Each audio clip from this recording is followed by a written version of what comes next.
Hi price allot கர்த்தர் நாமத்துக்கு மகிமை உண்டாவதாக. இன்றைய வேத வசனம் 2 நாளாகவும் 17ஆம் அதிகாரம் 10ஆம் வசனம் நமக்கு இப்படியாக சொல்லப்படுது. யூதாயா சுற்றி திரிகிற தேசங்களுடைய ராஜாக்களின் மேல் எல்லாம் கர்த்தரால் உண்டான பயங்கரம் வந்ததினால் யோசபத்து கூட யுத்தம் பண்ணாதிருந்தார்கள். அதாவது யோசபத்துக்கு விரோதமாக அநேக ராஜாக்கள் எழும்பி யுத்தம் பண்ண ரெடியாக இருக்கிறாங்க. ஆனால் யோசபத்தில் யாருமே நெருங்க முடியல. ஏன்னா கர்த்தர் யோசபத்து கூட இருந்தார்.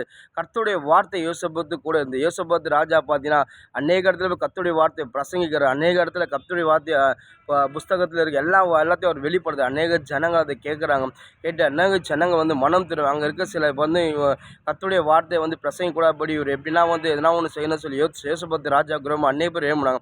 ஆனால் இருந்தாலும் அவர்கிட்ட நெருங்கத்துக்கு பயப்படுறாங்க. இவங்க கர்த்தரால் உண்டான மனுஷன், கர்த்தரால் உருவாக்கப்பட்ட மனுஷன் கூட ஏசப்பா இருக்கிறாரு சொல்லி எல்லாமே அவங்ககிட்ட யுத்தம் பண்ண பயந்தாங்க. கிட்ட கூட போகல. ஏன்னா ஒரு மனுஷன் கூட கர்த்தருடைய வார்த்தை அவனுக்குள்ளே இருந்தால் அவனுக்கு விரும்ப ஏம்புற எப்படியாப்பட்ட சத்துரு அவனை ஒன்றுமே செய்ய முடியாது. அவனுக்கு விரும்ப ஏம்புற பிசாசு அவனை ஒன்றுமே செய்ய முடியாது. ஏன்னா கர்த்தருடைய வார்த்தை வல்லமுள்ள வார்த்தை. யோசபத்து ராஜா கூட கர்த்தருடைய வார்த்தை இருந்தனால அவர் யாரும் தொடக்கூட முடியல. இன்றைக்கி நம்மளோட வாழ்க்கை மானுடைய பிள்ளையாக இருக்குமோ இந்த கர்த்தருடைய வார்த்தை வானத்தையே பூமியை உண்டாக்கின சர்வ வல்லமல் லோகாதிபதி ராஜாதி ராஜா தேவாதி தேவன் மகிமை உள்ள சிங்காசனத்தில் வீட்டு இருக்கிற உன்னதமான தேவனுடைய வார்த்தை நம்மளுக்குள்ளே இருந்தால் நம்மளுக்கு ரொம்ப ஏம்புற எப்படியாப்பட்ட சத்துரு நம்மளை ஒன்றுமே பண்ண முடியாது. நம்மளுக்கு ரொம்ப பிசாசு அவனால் நம்மளை எதுவுமே அவன் செய்ய முடியாது. கர்த்தருடைய வார்த்தை இருந்தால் உங்களுக்கு ரொம்ப சத்துரு உங்களை கண்டு பயப்படுவான்.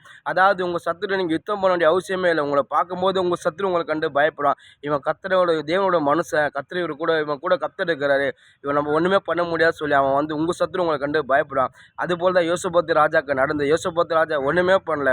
கர்த்தருடைய வார்த்தையை பிரசங்கிக்கிறார். அவருக்கு ரொம்ப சத்துரு அவரை கண்டு பயப்படுறாங்க.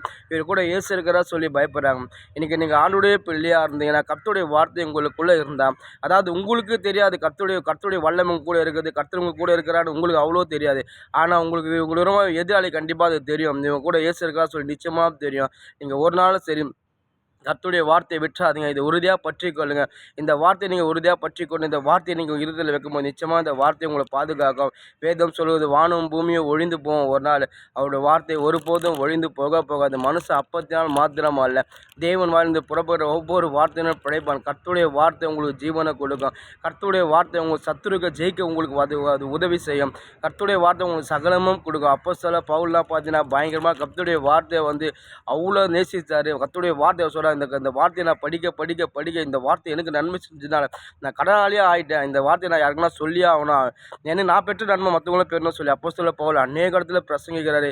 அதாவது கர்த்தருடைய வார்த்தை போகாத இடத்துலலாம் போகிறாரு. அவருக்கு ரொம்ப அநேக சத்துரு வேணும்னாங்க. அநேக பேரும் இந்த கர்த்தருடைய வார்த்தையை தடை செஞ்சாங்க. ஆனால் யாருமே எதுவுமே செய்ய முடியல. ஏன்னா அப்போஸ்தலர் பவுலுக்கான அனைவரும் பயந்தாங்க. கர்த்தர் அவங்க கூட இருக்கிறா சொல்லி பயந்தாங்க. அது மட்டும் இல்லை, இயேசுவா பார்த்து ஏசப்பா சொல்கிறார். இயேசுவாக்கு விரோதமாக அநேக பேர் யுத்தம் பண்ண வராங்க. இயேசுவா பார்த்து அப்படி தான் சொல்கிறார், இந்த நியாயப்பிரமாண புஸ்தகத்தை உன் வாயை விட்டு பிரியாது இருப்பதாக இரவு பகலும் இதே தியானிச்சிரு, நிச்சயமாக உங்களுக்கு வெற்றி கிடைக்க சொல்கிறார். அதாவது நீ யுத்தத்துக்கு சண்டைக்கு போகணும்னு கர்த்தர் சொல்லாமல் இந்த புஸ்தகத்தை இந்த வேதத்தை நீங்கள் வாசிங்க.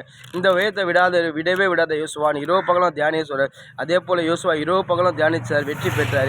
யோசபத்து ராஜாவும் வெற்றி பெற்றார். நீங்களும் உங்கள் சத்துருட வெற்றி பண்ணணும். உங்களுக்கு ரொம்ப பிசாசில் நீங்களே ஜெயிக்கணும். கர்த்தருடைய வார்த்தையை விடாதீங்க. இந்த வார்த்தையை நீங்கள் அறிக்கை இந்த வார்த்தையை நீங்கள் தியானிக்க படிக்க இது மாதிரி நீங்கள் அன்பு கூறும்போது நிச்சயமாக இந்த வார்த்தை உங்களை ஒருபோது கைவிடவே விடாது. ஏன்னா அந்த வார்த்தையை கொடுத்த தேவன் ஜீவன் உள்ள தேவன். அவர் நாணய வழியும் சத்தியமோ ஜீவனமாக இருக்கிற தேவன். அவர் உங்களை ஒருபோது கைவிட. இந்த வார்த்தையை நம்புங்க, இந்த விசுவாசமாக இருங்க, இதை உறுதியாக பற்றி கொள்ளுங்க. நிச்சயமாக இந்த வார்த்தை உங்களுக்கு சகலமாக கொடுக்கும். ஆமென்.